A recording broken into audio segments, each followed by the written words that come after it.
de faire souffrir tout le monde. Je dis au gouvernement congolais, vous qui êtes les gouvernants, ce pays ne sera pas en paix aussi longtemps que vous exploitez les travailleurs, les fonctionnaires de l'État exploités. Un politicien touche 20 000. Les gardes du corps qui dorment dehors pour le protéger, on le paie 80 000 francs. Est-ce que nous sommes des humains?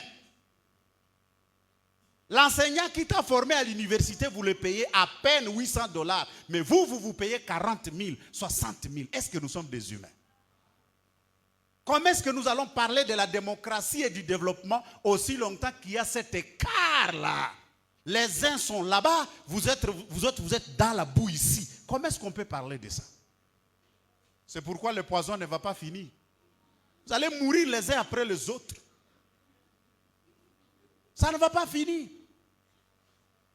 Aussi longtemps qu'il n'y aura pas équité, aussi longtemps que nous ne rendrons pas la politique obsolète dans ces pays, que la politique devienne un service comme l'enseignement, comme la magistrature, que chacun entre pour aller servir et non pas pour aller s'enrichir. Aussi longtemps que nous n'arriverons pas là-bas, nous n'allons pas changer ce pays.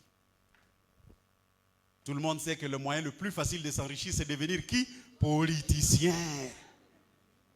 Et combien se préparent ici pour devenir politicien? Allez-y, allez-y, je vous encourage, mais allez pour servir et non pas pour se servir. Bien-aimé, Dieu jugera le mauvais riche, ceux qui font souffrir les autres, ceux qui mettent les autres mal à l'aise, ceux qui détournent les deniers publics. Vous détournez les médicaments pour un hôpital. Les enfants meurent de la malaria pendant que vous avez vendu ça ici quelque part. Et vous trouvez que vous êtes normal. On vous appelle Gabriel, on vous appelle Jean-Marie, on vous appelle quelqu'un et vous vous dites que vous êtes membre d'une église. Ça doit continuer comme ça? Non. Dieu jugera tous ces mauvais riches. Alors, si je parle de mauvais riches, y a-t-il de bons riches? Oui. Y a-t-il de bons riches? Oui.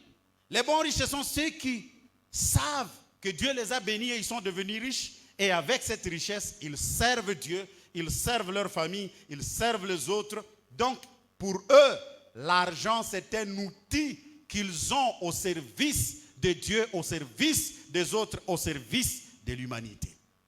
Il y a beaucoup dans la Bible. Je vous présente Noé, pour qui vous devez dire merci aujourd'hui. Noé, c'était un homme riche, un entrepreneur qui travaille et à qui Dieu donne la responsabilité de construire une arche. Ce n'était pas une maison, une arche qui avait 100 de mètres en 3 niveaux. Il construit ça